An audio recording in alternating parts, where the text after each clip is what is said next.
welcome back sa channel. This is me again, JM Rides. Andito tayo ngayon sa ng ating dream bike, ang CB650R from Honda.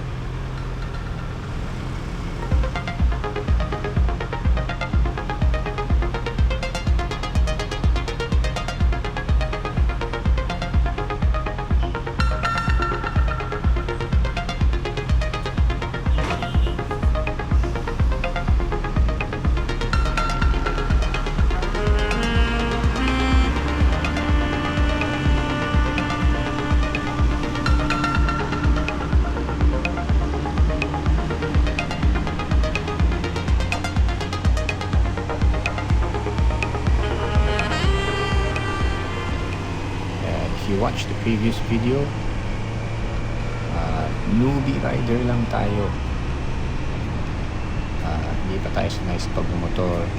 I think this is the third time na sinakyan ko siya. So medyo hindi pa tayo ganun kagaling, hindi pa tayo ganun ka-smooth.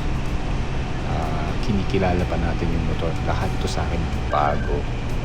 So kung may mga nakita kayong hindi kaaya-aya, hindi maganda, pagpasensya nila po. Bago lang po tayo.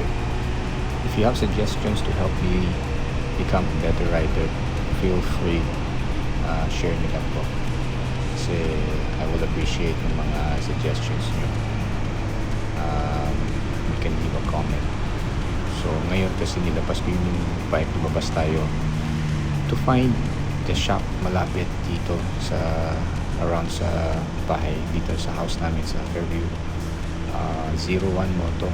Bala ko sana maghanap ng accessory, lagyan ng slider, lagyan ng rod guard.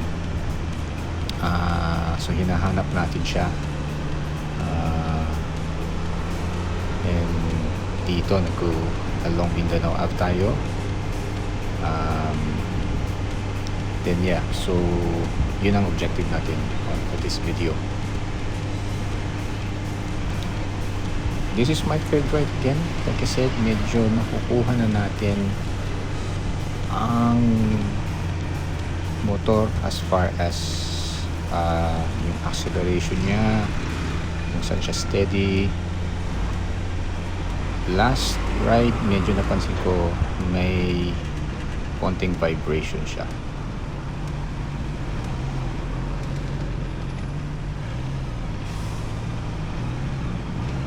Pero syempre, that's a short amount of time pa I've spent. So i-explore ko pa yan. Ang naalala ko last time, nagkaroon tayo ng numbness. Medyo napulikat yung paa natin sa tagal sa traffic. Hopefully it's a one-time thing, kasi syempre hindi tayo sanay. First time natin to, first bike natin to. And with that first bike, kung napansin nyo, nakalimutan ko na naman ibalik ang turn signal. Pasensya na po. Tayo lahat bago to. From the side mirror, yung tumingin sa side mirror, bago rin po sa akin. Even the turn signal, hindi tayo sanay na hindi bumabalik. Sa sasakyan, sa kotse, sanay tayo na automatic yan. Pag lumiko tayo. So yun, hindi natin nakita unfortunately ang shop, kasi nakafocus tayo sa left side.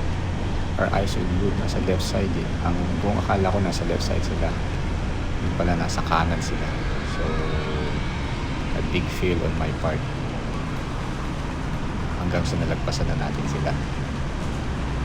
So yun, ikakat ko na yung video, kasi wala, isang stretch lang naman itong daan na to. And yeah, so far nagugustuhan natin yung ride natin. As the rides go by, medyo natututunan ko ng konti ang mga quirks, ang mga kung paano i-handle, paano i-ride itong bike na to. So again, I'll repeat, pagbuhan po tayo sa pagmumotor. Unang bike po natin to. Ito yung kauna-unang bike natin. Hindi po tayo dumaan sa 400, hindi po tayo dumaan sa 150 or 200. Siguro sa mga next video, i-share ko sa inyo yung mga observation ko Although wala pa naman tayong pwedeng ikumpara na ibang bike kasi kauna natin to. Siguro ang mga as a beginner observation kung paano ko masishare sa inyo, if explore pa natin kung pwede ba talaga siya sa beginner bike. Hanggang ganun lang muna ang kaya kong i-share kasi wala pa tayong ibang experience sa ibang bike. So for now, iwan ko na lang muna kayo dito. Medyo nagkukus lang naman tayo dito sa daan na to. Upload na tayo ng mga video soon. Kita-kita po tayo ulit. Salamat po.